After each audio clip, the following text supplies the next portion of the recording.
Hello，大家好，Timeline Jackie。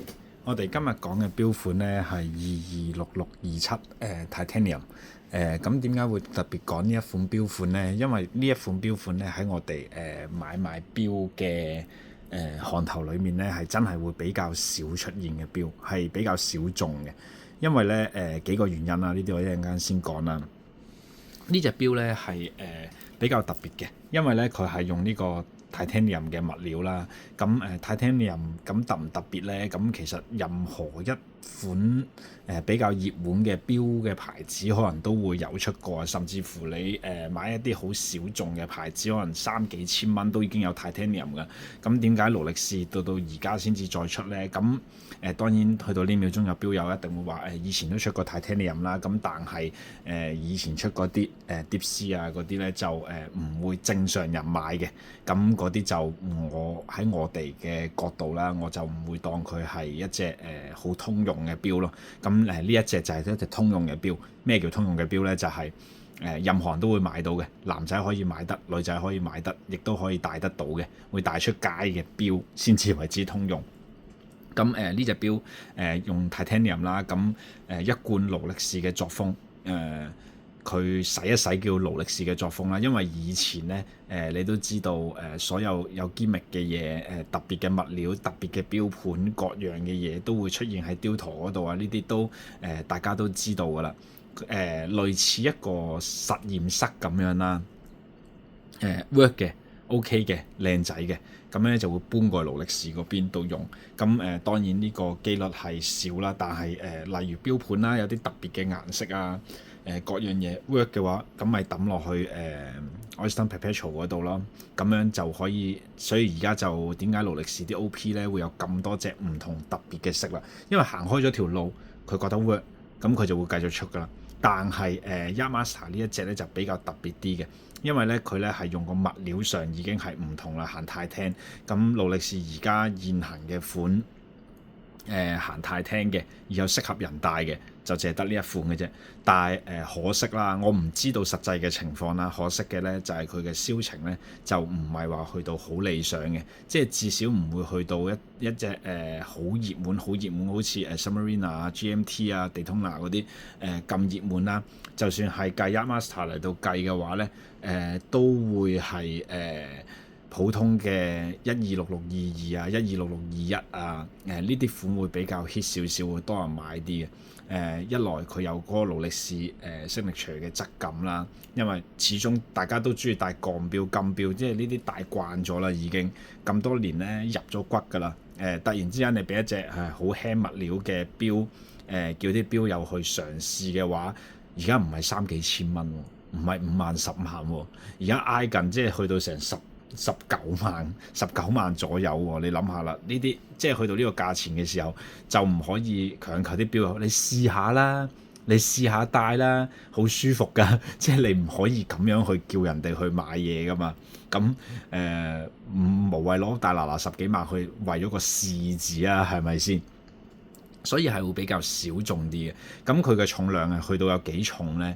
就 around 大概100 gram 鬆少少，104左右啦。我哋啱就稱過。咁大概百零 gram 係好輕嘅，真係。咁佢有啲咩特別呢？咁我攞上手俾大家睇下先啦。咁佢咧同其他嘅勞力士有啲咩唔同咧？除咗物料上唔同嘅話咧，其實咧佢嘅拉絲紋咧，我唔知影得清唔清楚俾大家睇。嗱，呢度咁樣會望得到嘅，佢嘅拉絲紋咧會比一般嘅鋼錶嘅拉絲紋好明顯嘅係深好多嘅。我覺得係幾好睇，因為我不嬲都中意 Titanium 錶嘅。我雕陀嘅隻 Titanium 我都有一隻喺度。我幾中意佢嘅質感嘅，同埋輕飄飄啊，真係覺得冇乜嘢咁。嗱，呢個角度睇咧就見到啦。啲紋咧係好清楚嘅啲紋，咁成隻錶都係太聽啦，咁一貫 Yachtmaster 嘅作風啦，就係42mm 啦，咁戴上手咧 OK 嘅個 size，因為佢哋嘅42mm咧，以我呢啲咁嘅勁撩嘅手咧，戴上去咧都冇乜違和感嘅。咁唯一呢隻錶，我覺得有啲咩係可以改善到嘅咧，就係佢嗰個落啦，佢若果係可以咧。改翻做咧，好似 Submariner 咁樣嘅話咧，可以調嘅話咧，會好好多。咁而家咧，咁其實咧得半格可以調嘅啫，一樣都係。得半格。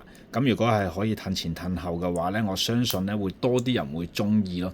咁雖然呢個動作可有可無，咁調啱咗嘅時候，其實個半格都夠用，但係只不過係多一個功能嘅時候呢，就會比較適合啲情侶啊或者兩公婆啊咁樣去調咯，因為真係我哋對個太過多客呢，係可能屋企有3隻5隻錶，但係佢哋特登會買啲係可以調嘅，咁就可以兩個人互相戴咯，因為佢哋碗徑差唔多嘛，就係咁樣咯。咁呢隻錶咧戴上手咧 OK 嘅，好輕嘅，完全冇感覺嘅。但係咧我咧就我嘅角度咧，佢好似係重過雕陀嗰隻少少嘅，因為咧佢個錶頭咧我都覺得因為個機芯問題啦，可能佢係會偏向前墜少少嘅，咁樣就喺呢一方面啫，同埋個扣嘅問題啫。咁其他咧就隻錶咧就冇任何嘅問題㗎啦。唯一嘅問題咧就係去到差唔多成19萬啦，去到成19萬，究竟買呢隻錶抵唔抵咧？市場話俾我哋知係唔抵嘅，因為冇計啊！買嘅人係比較少，比較少。咁嚟緊勞力士佢會唔會話因為個銷量唔好啊，各樣嘢唔好啊，突然之間停產啊，跟住之後佢會突然之間就一夜咁樣爆升上去啊？呢樣嘢冇人知道啦。但係至少喺呢幾年裡面呢一隻錶喺個市場上係真係少嘅。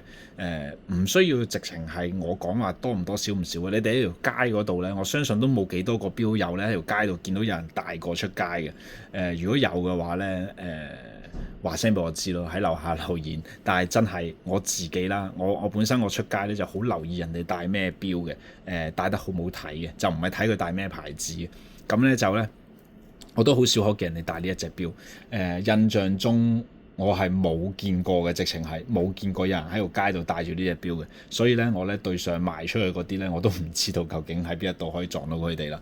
咁今集就講到咁多先啦。呢一隻錶咁嚟緊有啲咩錶款，你哋大家想睇嘅或者想我介紹嘅，可以喺下面留言啦。因為我都有 mark 低，就係因為有錶友之前留言過話想睇呢一款錶，咁我咁啱我睇到有入開貨啦，咁樣我咪拍一拍俾大家睇咯。所以你哋嘅留言我係有睇嘅，你哋想知道啲乜嘢，或者有啲咩問題係想問嘅，有啲咩迷思係想知道嘅，你哋都可以留言俾我知。如果我係知道嘅，又或者有入開嗰類型嘅貨嘅，我都會拍片俾大家睇。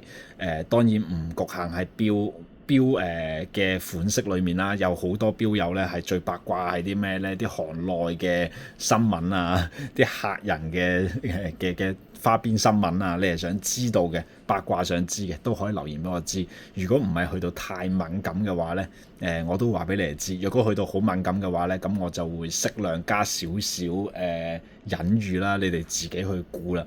因為始終我拍片係想話俾大家知啲錶啊嘅款式啊，點樣可以提防到啲騙子啊，點樣可以買到啲好嘅錶啊，或者應該買啲乜嘢錶啊，我都唔想影響到其他錶鋪啊、行家啊，或者市場上嘅太過尷尬嘅問題咯。咁你哋若果會知道嘅，唔係想知嘅，可以問我嘅，或者 WhatsApp 問我，我都可以粗略咁樣講下俾大家知嘅。咁大家有咩想知就再留言俾我啦。咁今集就講到咁多先，有咩下一集再見。